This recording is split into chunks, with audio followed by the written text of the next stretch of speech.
সদৌ অসম অবাধিকৃত শিক্ষক কৰ্মচাৰী সংস্থাই আমি আজি এমাহ আগতে মুখ্যমন্ত্ৰীৰ লগত আলোচনাৰ দাবী আৰু এই যিখন 2017-18 পদ প্ৰাধিকৰণ আইন, এই আইনখনৰ পূৰ্ণাংগ সংশোধনৰ দাবীত আমি চৰকাৰৰ ওচৰত বিভিন্ন ধৰণে দাবী দুবা কৰি আহিছোঁ, প্ৰতিবাদ কৰিছোঁ, ধৰ্ণা কৰিছোঁ আৰু যোৱাকালিৰ পৰা আমি অনশনত বহিছোঁ, আমৰণ অনশনত। ইয়াৰ আগতেও যোৱা বছৰ আমি 19 দিন আমৰণ অনশন কৰিছোঁ।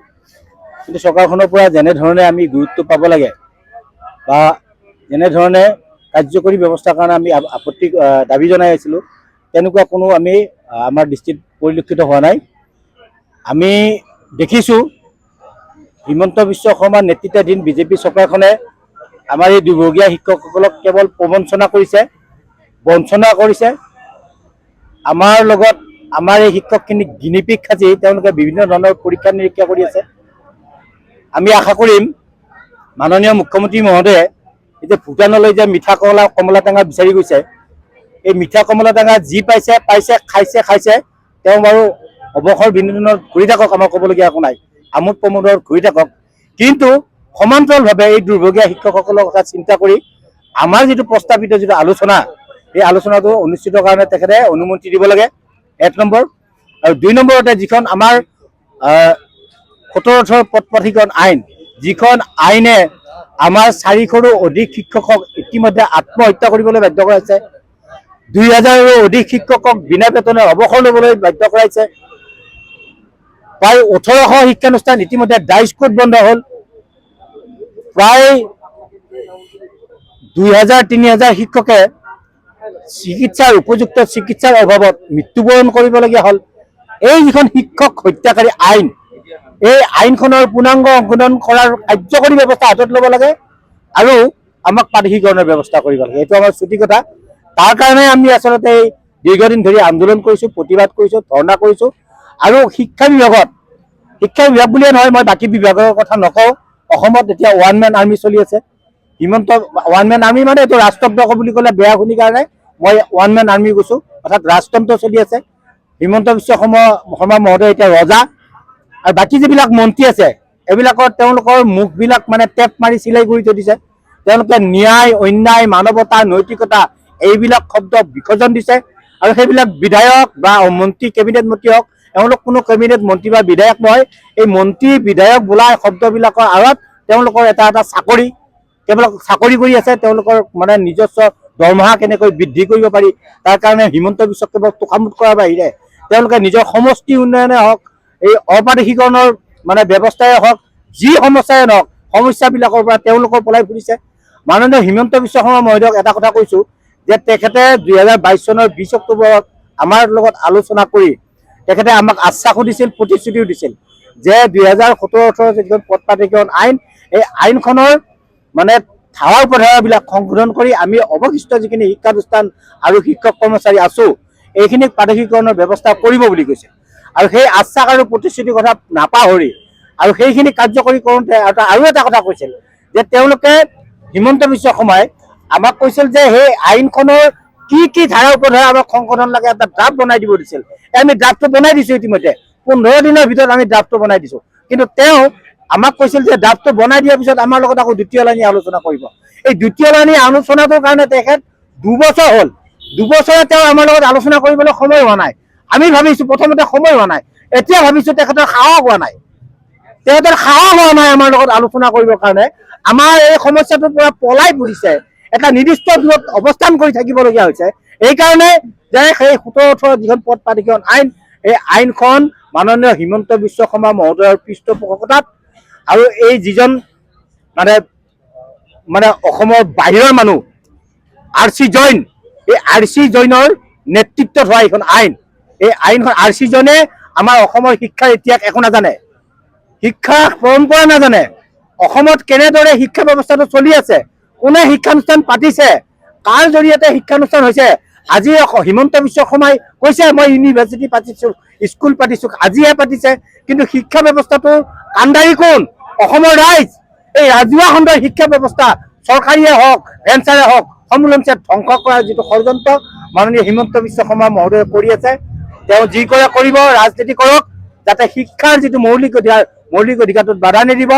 নিযুত মইনা আঁচনি কৰিছে, নিযুত মইনা আঁচনিত চৰকাৰী যিখিনি শিক্ষানুষ্ঠান এই শিক্ষানুষ্ঠানৰ ছাত্ৰীসকলক দিছে, ভেঞ্চাৰ স্কুলৰ ছাত্ৰীসকলক নিযুত মইনা দিয়া নাই। কিয় দিয়া নাই?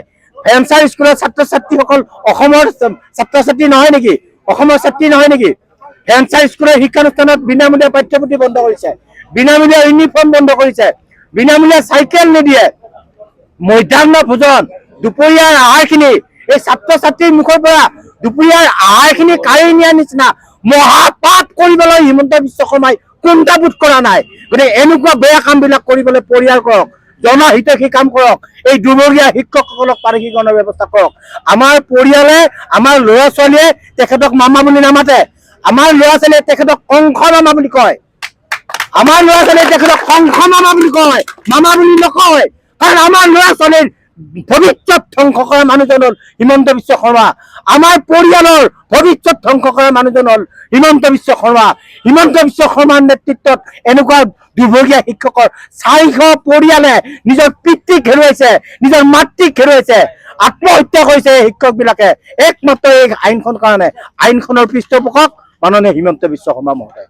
গতিকে আমি আহ্বান জনাইছো, আমাক আৰু এনেকুৱা মানসিকভাৱে অত্যাচাৰ নকৰিব। আৰু যদি পাৰে গৃহ বিভাগ আপোনাৰ লগত আছে, আমি একেবাৰে নিশিকিম, আমাৰ শৰীৰতো বল নাই, অৰ্থনৈতিক শক্তি নাই আমাক আপুনি গৃহ বিভাগৰ মানুহলৈ আহক, এনেদৰে মৰিবলৈ নিদি আপুনি গুলিয়াই মাৰক। হয়, আমাৰ গোটেই অসমৰ পৰা ভেঞ্চাৰ স্কুলৰ শিক্ষক বন্ধুসকল, যি শিক্ষা অনুষ্ঠানসমূহ এতিয়াও চৰকাৰে প্ৰাদেশিকৰণ কৰা নাই, তেখেতসকলে সময়ে সময়ে চৰকাৰক দাবী জনাই আহিছে, কিন্তু চৰকাৰে ইয়াৰ গুৰুত্ব দিয়া নাই। বিধানসভাতো আমি বহুবাৰ এই কথা উত্থাপন কৰি চৰকাৰক আমি দৃষ্টিগোচৰ কৰিছোঁ, যিসকল শিক্ষক বন্ধু আপোনাৰ কোনোবা 20 বছৰ, 25 বছৰ, 22 বছৰ, 28 বছৰ এনেকৈ তেখেতসকলে নিজৰ ঘৰত নিজৰ খাই আহি তেখেতসকলে আমাৰ সমাজৰ ল'ৰা ছোৱালীক তেখেতসকলে পঢ়াই আছে। আৰু এই শিক্ষকসকলক তেখেতসকলৰ স্কুল প্ৰাদেশিকৰণ কৰিব লাগে বা এখেতসকলৰ পোষ্ট প্ৰাদেশিকৃত হ'ব লাগে, এই দাবী আমি জনাইছোঁ। কিন্তু দুৰ্ভাগ্যবশতঃ এই চৰকাৰে এইটো আপোনাৰ যি গুৰুত্ব সহকাৰে বিবেচনা কৰিব লাগিছিল সেইটো কৰা নাই। ৰাজ্যখনৰ কাৰণে এইটো লজ্জাজনক ঘটনা, যি সময়ত মুখ্যমন্ত্ৰী বিভিন্ন ধৰণৰ আঁচনি ভোটৰ লোভত তেখেতে বিভিন্ন ধৰণৰ পইচা ছটিয়াই আছে, আঁচনি তেখেতে গ্ৰহণ কৰি আছে, মানুহে নিবিচৰা কিছুমান আঁচনি তেখেতে ভোটৰ স্বাৰ্থত সেইবিলাক কৰি আছে। কিন্তু শিক্ষক বন্ধুসকলে 15 বছৰ 20 বছৰ পেটত গামোচা বান্ধি তেখেতসকলে আমাৰ ল'ৰা ছোৱালীক শিক্ষাদান কৰি আছে। মই নিজে বিধানসভাত কৈছোঁ, বহু বিধায়ক আছে তেখেতসকলে এই ভেঞ্চাৰ স্কুলত পঢ়ি আহি আজি বিধায়ক হৈছে, আজি বিধায়ক হৈ বিধানসভাৰ সদস্য হৈছে, কিন্তু সেইসকলে পঢ়ি অহা আজি অনুষ্ঠানসমূহ হোৱা নাই। আমাৰ মাননীয় স্পীকাৰ তেখেতে নিজে ভেঞ্চাৰ স্কুলত একালত চাকৰি কৰিছিল। বহু বিধায়ক আছে এনেকুৱা ধৰণৰ স্কুলত তেখেতসকলে চাকৰি কৰি আহিছে। আমি বহু বিধায়ক আছো এনেকুৱা ধৰণৰ ভেঞ্চাৰ অনুষ্ঠানৰ ছাত্ৰ। ইয়াৰ পিছতো এই বিদ্যালয়সমূহৰ লগত যি চৰকাৰে খেল খেলি আছে, এইটো দুৰ্ভাগ্যজনক ৰাজ্যৰ কাৰণে। তেখেতে পইচা ভোটৰ কাৰণে ছটিয়াব পাৰে, কিন্তু এইসকলৰ প্ৰাপ্য অধিকাৰ তেখেতসকলৰ পদখিনি প্ৰাদেশিকৃত কৰি এইসকলক সেই তেখেতসকলৰ যিটো প্ৰাপ্য সুবিধা সেইখিনি যি দিব লাগিছিল চৰকাৰে দিয়া নাই। তাৰ কাৰণে মই ভাবোঁ বিধানসভাত বহুবাৰ উত্থাপন কৰিছোঁ, এইবাৰ ডিচেম্বৰত চৰকাৰে বিধানসভাই নাপাতিলে, অধিৱেশনো নাপাতিলে, যে কোৱাৰে থল নাই আমাৰ, তথাপি পলাব নোৱাৰে। ফেব্ৰুৱাৰী মাৰ্চত যিহেতু অধিৱেশন হ'ব, মাৰ্চ মাহত নিশ্চিতভাৱে এখেতসকলৰ এই মনৰ দুখ আৰু এখেতসকলৰ সমস্যাখিনি বিগত দিনৰ দৰে অহা যি বিধানসভা সেশন হ'ব তাতেও সজোৰে উত্থাপন কৰিম। আৰু উত্থাপনটো আমি বাৰ বাৰ কৰি আহিছোঁ, কিন্তু চৰকাৰে কিন্তু এইখিনি যি দায়িত্ব আছিল, ৰেছপনচিবিলিটি আছিল, সেইখিনি পূৰণ কৰা নাই। আৰু যাৰ কাৰণে শিক্ষক বন্ধুসকলে ঠাণ্ডাত আহি, আজি চাওক আমি 2 দিন হ'ল, তেখেতসকলে 3 দিনীয়া কাৰ্যসূচী লৈছে, এই ঠাণ্ডাত মানে ঘৰৰ ভিতৰত থাকিব পৰা নাই। তেখেতসকলে বিদ্যালয় এৰি, তেখেতসকলৰ ইচ্ছা নাই যে বিদ্যালয় এৰি এনেকুৱা ৰাস্তাত আহিব, কিন্তু বাধ্য হৈছে বিদ্যালয় এৰি ৰাস্তাত আহি খোলা আসমানৰ তলত তেখেতসকলে থাকি আন্দোলন কৰিব লগা হৈছে। এইটো ৰাজ্যখনৰ কাৰণে দুৰ্ভাগ্যজনক কথা। মুখ্যমন্ত্ৰী নিজেও এজন শিক্ষিত ব্যক্তি হোৱা স্বত্বেও কিয় তেখেতে এই সব গুৰুত্ব দিয়া নাই, এই কথাটো বুজা বৰ টান। আজি তেখেতে মই কৈ গৈছোঁ যে বহুত স্কুল বন্ধ হৈছে, প্ৰভিন্সিয়েলাইজড হাজাৰ হাজাৰ বিদ্যালয় বন্ধ হৈ আছে, সেই বিদ্যালয়সমূহত শিক্ষক নিযুক্তি দিব পৰা নাই, ভেঞ্চাৰ স্কুলখিনি প্ৰভিন্সিয়েলাইজড কৰা নাই। তেখেতে কি কৰিব বিচাৰিছে ৰাজ্যখন? আমাৰ ৰাজ্যৰ জনগণৰ ল'ৰা ছোৱালী কোনফালে তেখেতে লৈ যাব বিচাৰিছে, এই কথা কিন্তু তেখেতে স্পষ্ট কৰা দৰকাৰ। বেছি দীঘলীয়া নকৰোঁ। আপোনালোকৰ যোগেদি এই ধৰ্ণাস্থলীৰ পৰা মই মুখ্যমন্ত্ৰীক বাৰ্তা দিব বিচাৰিছোঁ, শিক্ষামন্ত্ৰী ডাঙৰীয়াক বাৰ্তা দিব বিচাৰিছোঁ। বিগত দিনবোৰত আপোনালোকক বহুবাৰ দৃষ্টিগোচৰ কৰিছোঁ। ভেঞ্চাৰ স্কুলৰ সমস্যাৰ কথা, শিক্ষক বন্ধুসকলৰ সমস্যাৰ কথা, তেখেতসকলৰ অধিকাৰৰ কথা আপোনালোকক বাৰ বাৰ কোৱা হৈছে। আজিও আপোনালোকৰ যোগেদি শিক্ষামন্ত্ৰী ডাঙৰীয়া, মুখ্যমন্ত্ৰী ডাঙৰীয়াক আপোনালোকৰ যোগেদি জনাইছোঁ, অতি সোনকালে পজিটিভ সিদ্ধান্ত লওক। এই বিদ্যালয়সমূহ বহুবাৰ আপোনালোকে চালি জাৰি চাই আপোনালোকে প্ৰাদেশিকৰণ কৰিব বুলি এখেতসকলক আশ্বাস দিছে, আশ্বাস ভংগ কৰিছে। গতিকে এই প্ৰতিশ্ৰুতি আপোনালোকে দি প্ৰতিশ্ৰুতি ভংগ কৰা ভাল কথা নহয়। তাৰ কাৰণে এদিন কাঠগড়াত থিয় হ'ব লাগিব আপোনালোকে। আকৌ আপোনালোকৰ যোগেদি জনাইছোঁ যে তেখেতসকলে অতি সোনকালে সিদ্ধান্ত লৈ এই শিক্ষকসকল যাতে নিজৰ শ্ৰেণী কক্ষত যাব পাৰে, তেখেতসকলে যাতে পঢ়োৱাৰ এই সুবিধাখিনি কৰি দিয়ে চৰকাৰে, আপোনালোকৰ যোগেদি আহ্বান জনাইছোঁ। নহ'লে শিক্ষক বন্ধুসকলেও গণতান্ত্ৰিক পদ্ধতিত যি আন্দোলন আৰম্ভ কৰিছে, আমিও তেখেতসকলৰ লগত আছোঁ। বিধানসভাৰ ভিতৰে বাহিৰে শিক্ষকসকলক এই সকলক লৈ আৰু জোৰদাৰভাৱে গণতান্ত্ৰিক আন্দোলন কৰা হ'ব, চৰকাৰক সন্মান কৰা হ'ব, কম্পেল কৰা হ'ব যে এই বিদ্যালয়সমূহ যাতে প্ৰাদেশিকৃত কৰে। অপ্ৰাদেশিকৃত বিদ্যালয় প্ৰাদেশিকৰণৰ যিখন আইন 2018 চনত কৰিলে, এই আইনখন প্ৰত্যাহাৰ কৰক, এই আইনখন প্ৰত্যাহাৰ কৰি এইখন সংশোধন কৰক। এই যিসকল বঞ্চিত শিক্ষক, এতিয়া প্ৰায় 23,000 শিক্ষক আছিল বুলি কৈছে, তাৰে বহু শিক্ষকৰ মৃত্যু হৈছে, অৱসৰ গ্ৰহণ কৰিছে। এই শিক্ষকসকলক ন্যায় দিব লাগে। আমি অসম প্ৰদেশ কংগ্ৰেছ কমিটিৰ তৰফৰ পৰা এই কথাই কৈছোঁ যে শিক্ষকসকলে আজি যে অমৰণ অনশন কৰিব লগা হৈছে, এনে এটা পৰিস্থিতিলৈ কিয় চৰকাৰখনে লৈ গ'ল? যে এই শিক্ষকসকল আমাৰ এই শিক্ষক, খিলঞ্জীয়া শিক্ষক, দীৰ্ঘদিন ধৰি তেওঁলোকে ছাত্ৰ ছাত্ৰীক পঢ়া শুনা কৰাই আছে। আৰু দুখৰ কথাটো হ'ল এখেতসকলে ছাত্ৰ ছাত্ৰীৰ কথা কয়, মহিলাৰ কাৰণে অৰুণোদয় আঁচনি দিছে, কিন্তু দুখীয়া ছাত্ৰ ছাত্ৰীৰ কথা এওঁলোকে নাভাবে। দুখীয়া ছাত্ৰ ছাত্ৰীয়ে পঢ়াই থকা এই শিক্ষকসকলক বিনা বেতনে দীৰ্ঘদিন ধৰি কাম কৰিছে। তাৰ পিছত তেওঁলোকে কি কৰিছে, ছাত্ৰ ছাত্ৰীসকলৰ বিনামূলীয়া যি বিনামূলীয়া কিতাপবিলাক তেওঁলোকে বন্ধ কৰি দিছে। ছাত্ৰ ছাত্ৰীসকলৰ বিনামূলীয়া যি মধ্যাহ্ন ভোজন আছিল সেয়া বন্ধ কৰি দিছে। ইয়াতকৈ অমানৱীয় কথা একো হ'ব নোৱাৰে। আমি ভাবোঁ যে মানৱ অধিকাৰ আয়োগে এই চৰকাৰখনৰ বিৰুদ্ধে আচলতে গোচৰ তৰিব লাগে। এই যে শিক্ষকসকলক বঞ্চিত কৰিছে, ছাত্ৰ ছাত্ৰীসকলক যে বঞ্চিত কৰিছে, এইটো মানৱ অধিকাৰ খৰ্ব কৰা হৈছে। গতিকে মানৱ অধিকাৰ ইণ্টাৰনেশ্যনেল যি হিউমেন ৰাইটছ আছে, এমনেষ্টি ইণ্টাৰনেশ্যনেলে এই চৰকাৰখনৰ বিৰুদ্ধে গোচৰ তৰিব লাগে। আমিও বিষয়টো পৰ্যালোচনা কৰিম যে কি কাৰণে ছাত্ৰ ছাত্ৰীৰ পৰা মুখৰ ভাত কাঢ়ি নিলে, কি কাৰণে ছাত্ৰ ছাত্ৰীক যিটো পঢ়াৰ অধিকাৰ, যে চাওক 14 বছৰৰ তললৈকে আমাৰ সকলো ছাত্ৰ ছাত্ৰীয়ে শিক্ষানীতি অনুযায়ী সকলো ছাত্ৰ ছাত্ৰী পঢ়াৰ অধিকাৰ আছে। গতিকে এই চৰকাৰখনে কি কাৰণে ছাত্ৰ ছাত্ৰী পঢ়াৰ অধিকাৰৰ পৰা বঞ্চিত কৰিলে, এই শিক্ষকসকলক কি কাৰণে পাঠদানৰ পৰা বঞ্চিত কৰিছে, তাৰ জবাবদিহি আমি কৰিব লাগিব। গতিকে মই আহ্বান জনাইছোঁ, মুখ্যমন্ত্ৰীগৰাকীয়ে যদি ব্যৱস্থা গ্ৰহণ নকৰে, এই শিক্ষকসকলৰ লগত আছোঁ আমি। শিক্ষকসকলে যেনেধৰণৰ কাৰ্যসূচী গ্ৰহণ কৰে আন্দোলনৰ, আমি অসম প্ৰদেশ কংগ্ৰেছ কমিটিয়ে তাক সমৰ্থন জনাম। প্ৰথম কথা হৈছে, এখন সমাজ বা এখন ৰাজ্য, এখন দেশৰ যিটো সুস্থ বাতাবৰণ বা সবল শক্তিশালী যিটো বেছ, তাৰ যিটো ভেটি, সেইটোৱে হৈছে শিক্ষা ব্যৱস্থা। আৰু শিক্ষা ব্যৱস্থাৰ মূল কাণ্ডাৰীসকলে হৈছে শিক্ষক। আজি এই অপ্ৰাদেশিকৃত শিক্ষকসকলে ইয়াত আহি অমৰণ অনশনত বহিব লগা হৈছে। অপ্ৰাদেশিক কিয়? ইভিন প্ৰাদেশিকৰণ কাৰ্যত যিবিলাক আপোনাৰ স্কুল আছে, সেইসকলতো আমাৰ চৰকাৰ সম্পূৰ্ণ বিফল হৈছে। এইসকলক আজি এনেকুৱা এটা অৱস্থালৈ লৈ আহিছে, এয়া সঁচাকৈ আমাৰ কাৰণে দুৰ্ভাগ্যৰ।